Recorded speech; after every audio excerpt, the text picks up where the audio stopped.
What is up, Cougar Central? My name is Parker Glenn, I'm Connor Thompson. and we are excited to give you the latest news of BYU football, basketball, and everything else in between, man. Well, let's start with a big game. Yeah. 47-21, BYU Iowa State. Connor, thoughts? So this game was really just a tale of two halves. First half, atrocious. I was freaking out during this game. I was watching it alone. I was screaming. You know, BYU, I thought their undefeated run was ending in the first half. Oh, yeah. They were down 24-10 at one point, and I'm like, well, it was fun while it lasted. But what I kind of noticed is right before the half, Iowa State scored. BYU had the chance to answer. Mm-hmm. They go down, score a touchdown right before halftime. Very quickly. Yeah, to cut it to 7 points. That was when I saw the momentum kind of flip. And then it continued into the second half. Totally different game in the second half. See, I think that's actually one of Sitake's best qualities as a coach, is he has an ability to take that time and to really, make adjustments during the half. Mm-hmm. And you saw it so clearly. Of course, I think it started right there in the second quarter and it carried over, but there was a complete switch on that whole defensive team. And, overall, they didn't look horrible on the game. I wasn't super impressed in that first half, though, at all. No. It was pretty disastrous, and it's kind of those things. People have been thinking, we've had this BYU team they've been playing, maybe some easier teams at the beginning of the season. Now we're getting into that harder part of the schedule. And it's okay, is that defensive line going to be able to hold up? Yeah. And it's it's not going to happen. But they did, and they brought it together very strongly. And they were sacking. They were doing great things. I was loving it, man. Just putting it all together on that second half. Yeah. One thing that I noticed, too, is that BYU in the second half started forcing Iowa State to make mistakes. Yep. There was that one interception in the first half. Kind of lucky that BYU got it. Second half, they were actively forcing Rocco Beck to turn the ball over. Yep. So that was a big thing that flipped, too, from the first half to second half. Their defense was just standing Big up. Big rushes, getting right up on him. If you look at this kid from Iowa State and the quarterback they're running with, he averages about, one interception a game. That's pretty common, right? Mm-hmm. 3 on the BYU game. Career high. Woo! That's what I'm talking about. Yeah, and honestly, BYU's defense this whole season, I've been saying they're elite. They didn't look elite in the first half, but they've had this bend, don't break mentality. Yes. Where it's not looking so great. Yeah. And then when it matters, when they need to stop a team from scoring, they do. They force a turnover or just push them out of range. There's always something that they're doing. But one of the things that I think changes this game a lot was LJ Martin getting hurt. Because what I've seen the whole season for BYU is that they're just ground and pound. Every game, they're just running people over. Well, you got a quarterback who's a running back. Yeah. You basically get to run multiple running backs because you have your quarterback as another extra running back. Yeah. I'm that's so they've had Bear Bachmeier Yep. just run through people and LJ Martin run through people. But what we saw is LJ Martin gets hurt in the first quarter, doesn't come back. He gets x-rays for something. We aren't sure when he's going to be back, what the injury was exactly. But that kind of flipped the whole game plan on its head for BYU, because now it's who's their second string running back? Oh, wait, he's hurt. Yep. All right, so now we have to put in our third string running back. That's not super good.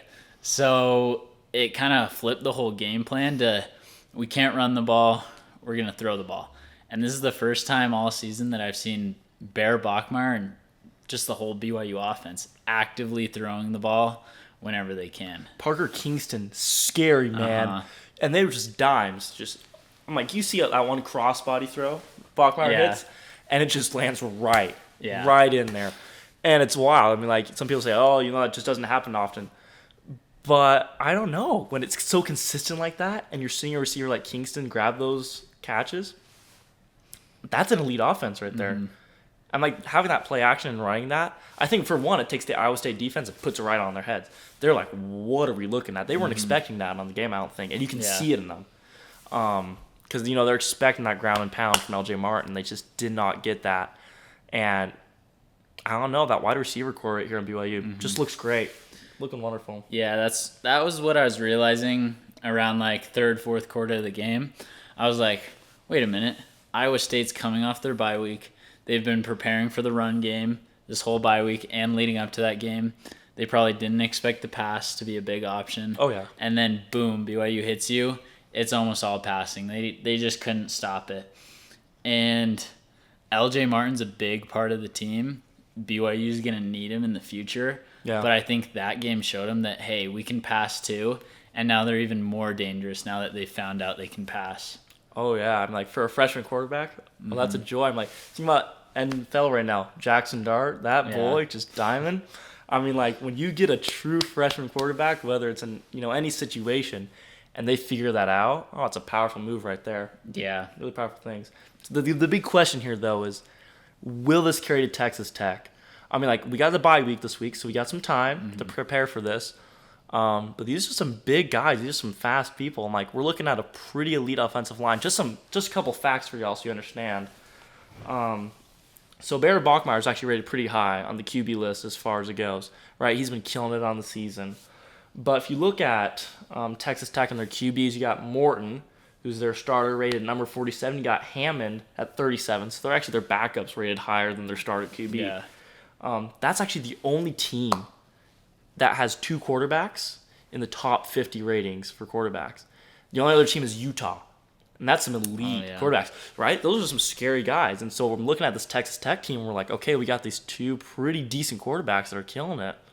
We're also looking at just an elite wide receiver game there. We're looking at Caleb Douglas averaging 15.5 yards per carry. Got Eakin setting about 13.4. So we're looking pretty decent run here. Can BYU hold it off? Can this defensive line repeat that magic? So, honestly, like, before this week against Iowa State, I thought BYU was a good team. I didn't know if they were necessarily great or one of the best teams in college football. And, like, I thought maybe they'd lose to Utah. They didn't. They'd probably lose to Iowa State. They didn't. And now that I saw that part of BYU's game, I think they can beat Texas Tech. I didn't think that a few weeks ago at all. I was like, Texas Tech is the best team in the Big 12. Yep. BYU's got no shot. I think BYU has a shot now because they've unlocked that part of the passing game. So I honestly think it's going to be a shootout. I think it's whoever scores the most points. Maybe it's going to be in the 30s, 40s range. I don't really know. But I think it's going to be that type of game where it's whoever has the ball last is probably going to win. Yeah, I mean, like, just 2 elite offenses we're looking at here, and anything can happen, I feel like. But I think, we've looked at BYU this whole season, and it's like we said, oh, these teams are fraudulent, right? They're playing against some teams that, they're not actually that good. Utah, right? Oh, yeah, they're fraudulent. They're not that good. But Utah the other day just shot out, was it Oklahoma State? Colorado. Killed them. Destroyed them. So, obviously, Utah's not a bad team. So, we've been saying, oh, these teams are fraudulent, and BYU's just proving that. But I think we can start having the conversation now. That's not that these teams are bad. BYU is good. Yeah. I think we're looking at a great team that's easily going far in the playoffs. We might be getting a couple rounds in. I mean, like, is this one of those seasons we go far? I don't know. Yeah. We don't know yet.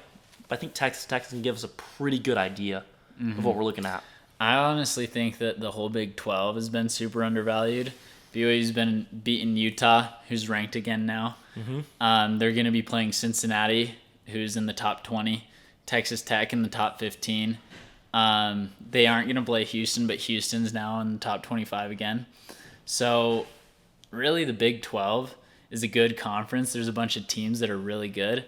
I think it's just been undervalued. So, they're going to play Texas Tech. That's going to be the big one. Cincinnati's going to be a test after that, but they have to beat Texas Tech first. This whole bye week, it's good that they have a bye week. Yes. Because they were looking like they've been through it. They went all out to play Utah, put their body on the lines. Iowa State, first half was looking like, all right, they aren't playing with as much effort. Went down 14. All right, you guys got to put your body on the line again. So Bear Bachmeier was limping at the end of the game. I was like, it's good we have a bye week this week because we're going to need it for He's Texas getting hit Tech. a lot, but he's put himself in the situations. He kills it, don't get me wrong, but it's like that takes a toll on a QB, especially a freshman like that. Whew. Yeah. And then part about the Big 12 being undervalued, I want to talk about the AP pool. Ooh. So here we got it pulled up right here. Yeah. BYU at 10, tied with Miami, ranked below. Here's just a couple teams ranked below. Ole Miss, Georgia Tech, Vanderbilt, Texas A&M, of course, the Ohio State, Indiana, all that jazz. But 10. Yeah. Ooh, what are their thoughts here? I hate this ranking. BYU being tied at 10 is super disrespectful to BYU. They're one of like 4 or 3 teams in college football that are still undefeated, at least in the top 25. 1 of 5. 1 of 5. Yeah. And first of all, Miami's in the spot above them. Yeah, I know they're tied. Everyone's putting Miami in that spot above BYU. Mm-hmm. Then it's BYU. They're basically saying, hey, we know BYU's undefeated and all. We don't really want to put them in the top 10, but they're undefeated. We have to. They just beat Iowa State too, and they're at 11. So I guess we can like bump them up a spot. But they're with Miami, and that Miami has lost a game. They've lost to I don't even remember who it was, but it wasn't that worthy of an opponent. They're behind Vanderbilt, who also lost to Alabama. Vanderbilt. Alabama is number 4 in the country. They are a good team. Yeah, but Alabama has lost to Florida State. Florida State lost to Stanford. Florida State's not good at all. Yeah. There's a bunch of these one-loss teams that are still above BYU, and BYU can't even be in that 10 spot alone. And what I think the most disrespectful part of this is that Notre Dame is at number 12. That's disgusting. Notre Dame is 5-2, while BYU is 8-0. BYU has 3 more wins than Notre Dame, has no losses, and they are 1 spot above Notre Dame, who is also projected to be in the college football playoff, which I think is fraudulent, terrible. Not going to happen. Notre Dame hasn't played anyone. They lost to Miami, and yeah, Miami's number 10. I don't think they should be number 10, frankly. BYU has just been getting disrespected this whole season. They've said they haven't played anyone. They beat ranked Utah, who has blown out teams. Utah's only losses have come to BYU and Texas Tech, the 2 best teams in the Big 12. BYU beat Iowa State, another good team. It's not really about who BYU has played. It's that they don't lose. You're going to tell me that a team that has, we have 1 good quality loss, we're better than a team with 0 losses? You're saying 0 quality losses is a penalty right now? Because that's how BYU is being ranked, at 10. They should be way higher. Well, and that's the thing about it, too, is we're looking at it, right? Because you can make the argument, right? The SEC is a harder conference. The Big Ten's a harder conference, right? It's got a lot more power behind it. Just because you have Ohio State in the Big Ten doesn't mean it's the most powerful conference. Like, right, you got Ohio State, you got Oregon, you got some great teams in the Big Ten. Do not get me wrong. But that's not the entire conference right there. Now, of course, same goes for the Big 12 and some other ones, but when you have so many teams in the Big 12 coming up into the polls as well, and you're seeing these are great teams, you can't really disrespect that, right? You can't say all of a sudden, like, the SEC is so much harder. When you look at Ole Miss's schedule, SEC, right? But the SEC teams they've played have not been the big players right now. They're not hitting Georgia. They're not hitting these massive games. And so I think that's what we got to start looking at. It's like, does the College Football Committee respect the Big 12? Because that's what it determines with BYU. Because even the coaches have BYU sitting at 10 as well. So what's going on here, right? Well, I think, frankly, the Big 12 is being very disrespected too. Because even if you look at the ACC, for example, the ACC isn't like the SEC or Big Ten. They don't have that standard of we're the best in college football. Mm-hmm. But they still have Georgia Tech, who has played an easier schedule than BYU, sitting at number 7, if I'm correct. We got Georgia Tech sitting at number 8 right now. Number 8. Behind Ole Miss number 7, because they should be up there too, right? Yeah, so Georgia Tech, they're undefeated. Same conversation as BYU. Their schedule's been easier than BYU, and they're sitting at number 8, while BYU's tied at 10. Then there's Miami, who's also in the ACC. They're a 1-loss team. They're tied at 10. So just right there, right off the bat, you have 2 top 10 teams in the ACC, and you have 1 top 10 team in the Big 12, which is BYU, another undefeated team. So Texas Tech isn't in the top 10, but they're also a 1-loss team. I think if they played Miami, it'd be close. Yep. I would even say that Texas Tech could beat Miami. Yeah, I think it's possible. I think the Big 12 is just like the college football playoff committee and the AP poll don't have any respect for the Big 12. And that's also hurting BYU, and it's going to hurt every team in the Big 12, their chances to go to the college football playoff. Because I think there should be at least 2 in the Big 12 that go to the college football playoff, possibly 3, because Houston is balling out too. Should either be Houston or Cincinnati if Texas Tech and BYU already have a spot in there. Agreed, hands down. So we'll see after this week with Texas Tech and BYU in that game where that puts them on the poll. It's going to be interesting to watch that all go down this week. We are excited. Now we want to switch over a little bit to basketball. Before we do that, talking about rankings as well. Being at number 10 seems like a little bit of disrespect, but now BYU is the only school in the nation that has both football and basketball ranked in the top 10. The only school in the nation. Mm-hmm. Big statement right there. Like, what the BYU culture looks like right now for sports has shifted so much. Yeah. Last 5 to 10 years, ever since coming into the Big 12, massive difference in what we're seeing with these teams. Part of that's coaches, I think. Just some great coaches. Just some great recruiting efforts, though. So we're going to switch over to basketball now and kind of talk about that as well.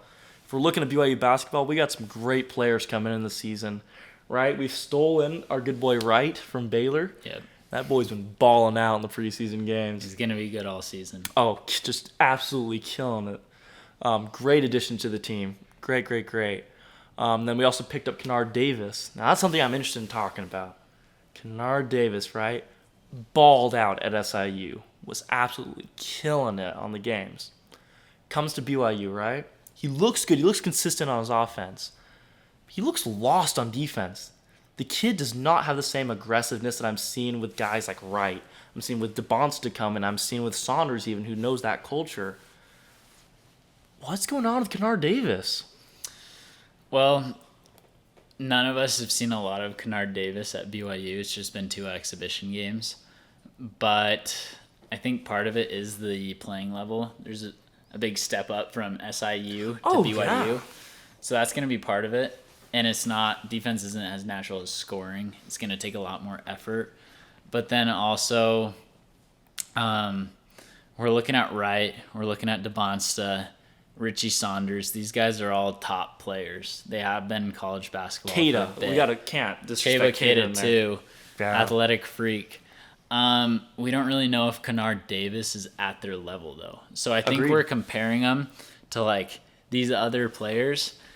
And then Kennard Davis is there. He's probably average, but he's not up to their standards. So it's going to look a little bit like last year, I feel like, to me, where there's a few standouts on defense, and then the rest is just kind of average. We saw that with Dallin Hall, Trevin Nell, just kind of average defense. But I don't think it's necessarily going to hurt this team because the rest of their team is super good at offense and then also above average on defense too. Talking about defense, and Boop coming in, the freshman, he's like a Keita V2, man. Yeah. This kid is a freak. Putting up a double-double as a redshirt freshman versus Nebraska in that first game, what a way to open up a season. Yeah. Oh, make a statement, then Keita putting up double-double right after UNC. I just love watching them. They just play the same. They got that style. And I think that was an issue we had last season with Keita. There wasn't a viable backup for what he could do for the team. He was aggressive. He's a freak. He gets in there in the basket. Not that we didn't have good players, to substitute in there. But a Boop just matches that energy. I love it. I love seeing that. And I think it's going to be such a huge asset to the team. He's a sleeper, man. Yeah. He's going to make some great And he plays. can score, too. Oh, last year, the substitute for Keita was Fusini Traore. Love that guy. It was just a completely different player from Keita. Keita's this athletic freak, not necessarily insane at scoring, but he can catch lobs. Yep. He's blocking everyone. He's just a big body. Fusini also is a big body. He's like a bowling ball. He just back people in and, do a little jump hook on them. Yep. He was undersized, really good player. It's just he was a completely different player than Keita. So sometimes they'd have to change their lineup to kind of fit Fusini in for what they're trying to do. They won't have that same issue with Boop. Agreed, hands down. That leads us, to some other great players we got on the team. AJ DeBonsta, the golden child, coming to BYU. One addition. You know, it's funny. I'm watching DeBonst in both these games, and there were some choices he made where I was like, is this really a number 1 pick kind of kid? I don't know. I'm seeing some mistakes, and I'm just like, I don't know.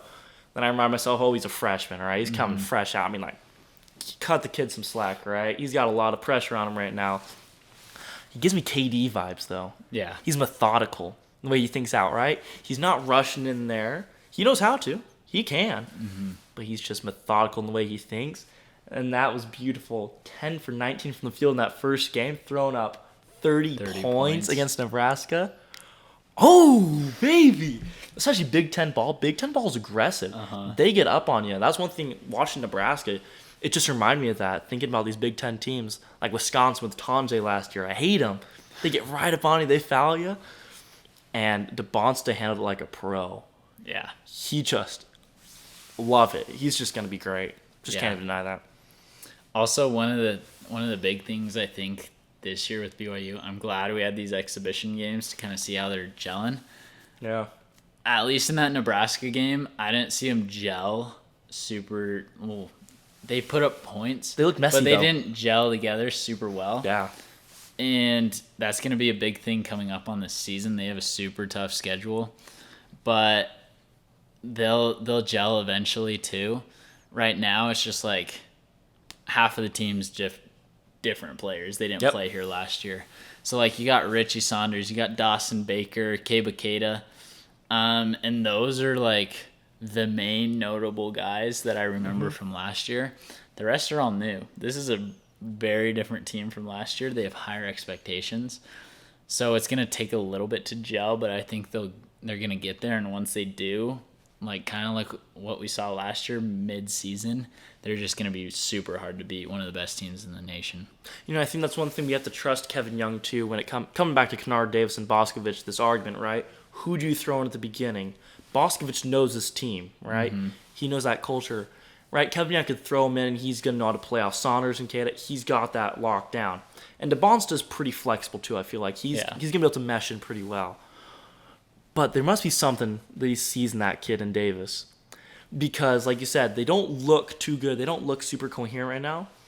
But if you can get a kid like that who's throwing up just great points as a previous university, and he can match that, if he can find the way to gel and just be a cohesive unit, that's going to change a lot.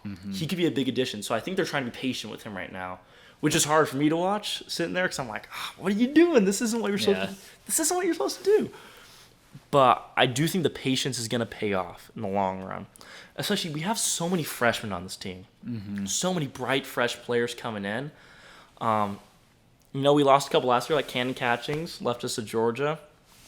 Disgusting, respectfully. All right, but we got this whole brand new set coming in, and I think giving them the time to sit back, it's going to be really good. It's going to keep a longevity of the program. I like what Kevin Young's doing right here.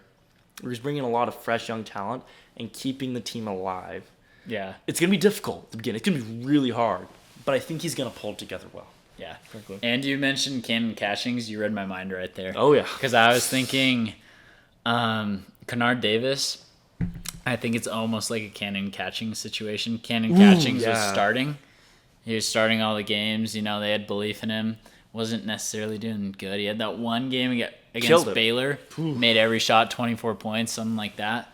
Got hurt later. Didn't ever return to the starting lineup. Barely played coming off the bench. Yeah. I think that will be a similar situation with Kennard Davis. They're going to give him time and see what he does. But if he doesn't get it together, I think they will pull the plug. And Boscovich will come in, start. Kennard Davis will come off the bench. I think it's going to be a situation like that. They're just going to see how it matures during the season. Agreed. I think we'll be watching for Kostic. Got to figure that one out. The new freshman coming in as well. I think he's a sleeper. Baller. I think he's a sleeper. Give him some time, I think. But if he's called up to the occasion, he showed that he could ball out pretty quickly. Now, I mean, like, you don't want to rush him too quickly. But I think if everything else fails, I think we got a good little backup on our hands. I'm excited to see what he does here in the future, especially this season, but also going into next season, because I think he'll stay with the team. So, obviously, you know, this week we got Villanova in Vegas, and then a Holy Cross at home. Holy Cross, easy W. Easy. Easy W. Villanova, I think it's also going to be W. Villanova's not the team that they were 10 years ago, where they're national championship every single year. Yep, getting in the playoffs. So they aren't as good, but they're still a good team. I think BYU's got them. I mean, they've played Nebraska. Nebraska necessarily isn't supposed to be super good, but they were pretty good. Yeah, I mean, they had this 7-footer hitting like 7 threes in that game. It was crazy. Couldn't miss. And then they beat number 25 North Carolina. Close game. I think they'll beat Villanova. I don't necessarily think it'll be like a blowout. No, but I think they'll beat them. It's going to be a good opportunity. This is Villanova, I think, is the perfect start to the season for BYU. Yeah. Give them time to still figure out the lineup, see what's going on, gel together as a team, but also, put some work in. Put a little bit of work in, then, a little easy at Holy Cross. Yeah. Bringing them home, Yep. Poor Holy Cross, they're going to get blown. If they don't get blown out, then we got to have another talk.